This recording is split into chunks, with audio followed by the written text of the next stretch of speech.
Jamaahnya UAS ini kan bukan jamaah NU. Dia memang dalam amaliyah mungkin mirip dengan NU, tetapi dia dalam cara pandang keagamaan harokah itu tidak sama dengan NU.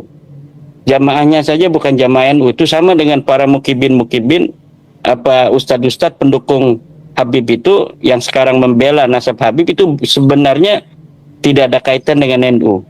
Jamaahnya bukan jamaah NU, yang mengundang dia banyaknya bukan orang-orang NU.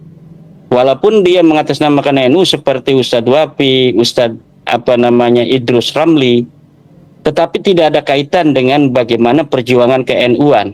Bahkan ketika NU di dalam sebuah muktamar kemudian memutuskan suatu hal tentang paham keagamaan, mereka ini yang paling getol untuk menolak.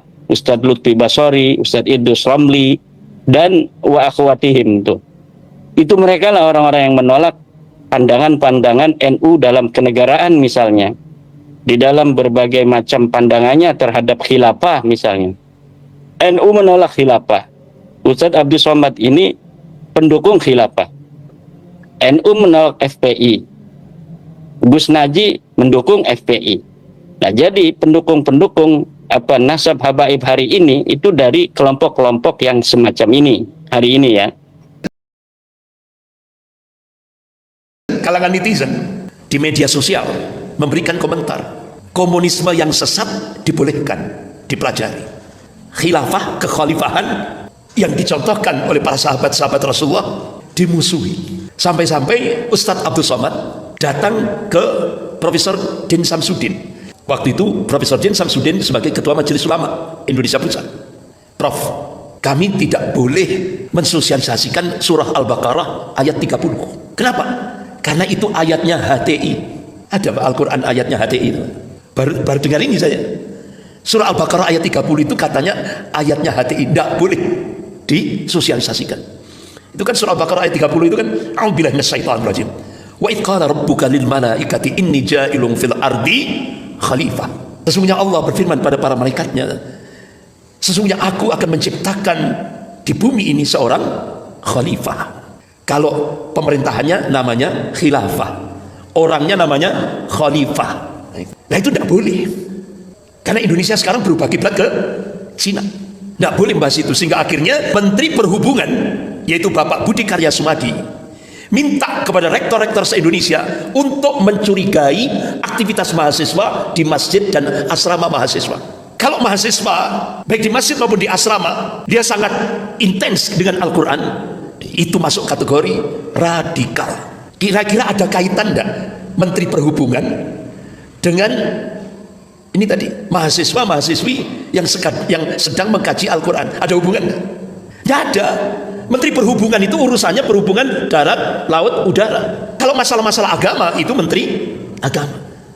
Ini sampai Menteri Perhubungan minta pada rektor-rektor se-Indonesia untuk ngawasi, memplot. Jadi pekerjaan rektor itu ditambah. Tidak hanya akademik, tapi dia diminta untuk memelototi mahasiswa-mahasiswi yang belajar Al-Quran. Ini sudah paranoid. Ya. Sampai-sampai di Jawa Tengah ini ada surat edaran kepada wali kota Jogja, Bupati Bantul, Bupati Kulon Progo, Bupati Gunung Kidul, Bupati Sleman. Jadi agar tidak membolehkan lagu anak soleh yang sering dinyanyikan oleh anak-anak Taman Pendidikan Al-Quran. Itu biasanya lagunya kan, tepuk anak soleh, ya kan? Itu kan, tepuk anak soleh. Itu dia yel-yel, aku anak soleh, rajin ngaji, rajin sholat, orang tua dihormati, kita Islam sampai mati, la ilaha illallah Muhammadur Rasulullah, Islam yes, kafir no. Itu yel-yelnya anak-anak di Taman Pendidikan Al-Quran, di masjid-masjid seluruh Indonesia. Itu tidak dibolehkan, dilarang. Ini ada surat edaran dari pemerintah, tidak boleh. Inilah implikasi ketika Indonesia berubah kiblat ke Cina. Ini.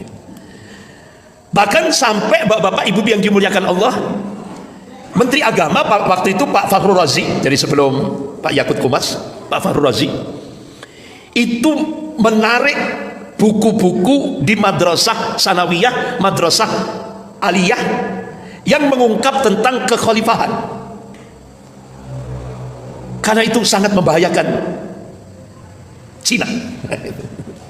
Sehingga akhirnya kan itu di mana-mana itu kan mesti anak-anak sanawiyah dan aliyah itu kan mempelajari Khulafaur Rasyidin. Ada Khalifah Abu Bakar As-Siddiq radhiyallahu an, ada Khalifah Umar bin Khattab radhiyallahu an, Khalifah Utsman bin Affan radhiyallahu an, Khalifah Ali bin Abi Thalib radhiyallahu an.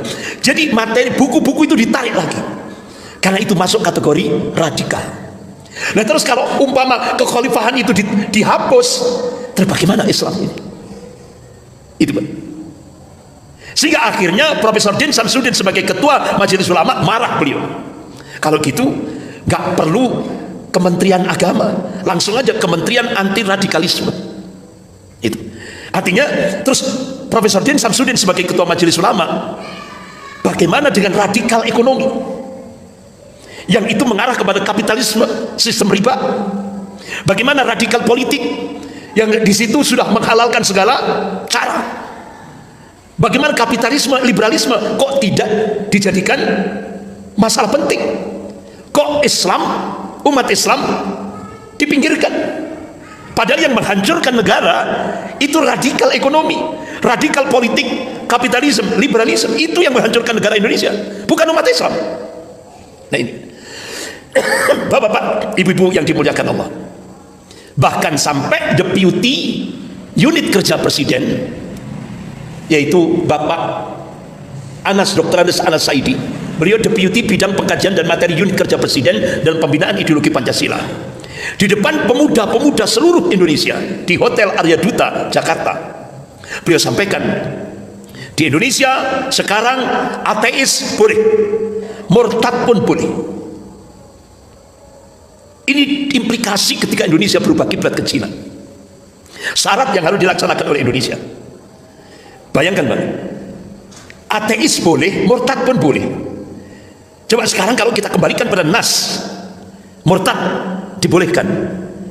Allah berfirman dalam surah Al-Baqarah ayat 217 ini, A'udzubillahi minasyaitonir rajim. Ya ayyuhalladzina aman, hai orang-orang yang beriman, may yartadda minkum an dinihi, barang siapa yang murtad, keluar dari agama Allah, dari din ini, ya kan? Keluar dari agama Allah, adinul Islam ini, fayamutu wa huwa kafirun, sampai mati dia tetap dalam keadaan kafir, artinya tidak balik lagi ke Islam. Faulaika habitat a'malum fid dunya wal akhirah, kata Allah, sia-sialah amalan kebaikannya dalam kehidupan dunia dan kehidupan akhirat. Ulaika ashabun nar, kata Allah, mereka calon penghuni neraka, hum fiha khalidun, selama-lamanya, abadan abadi. Ini implikasinya, kalau ada seorang muslim murtad dari agamanya sampai mati dia tidak balik lagi ke Islam, tetap mati dalam keadaan kafir, itu sia-sia kata Allah kebaikannya dalam kehidupan dunia dan kehidupan akhirat, dan dia calon penghuni neraka, kata Allah, selama-lamanya, hum fiha khalidun. Ini bahayanya.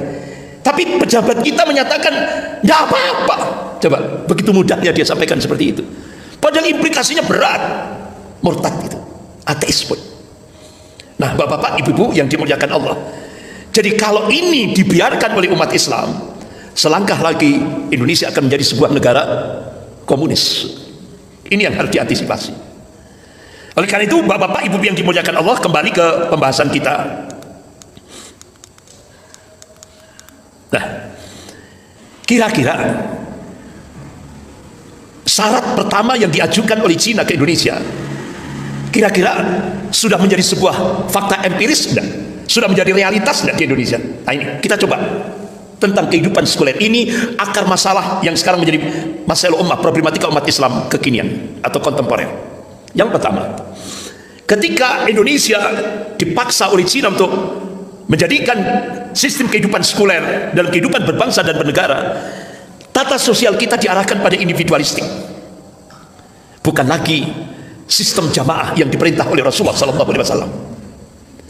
Kalau kita ittiba kepada Rasulullah memberikan arahan, bahkan ada 5 perintah harian Rasulullah kepada para sahabatnya: al-jamaah, was-sam'a, wat-ta'ah, wal-hijrah, wal-jihadu fi sabilillah.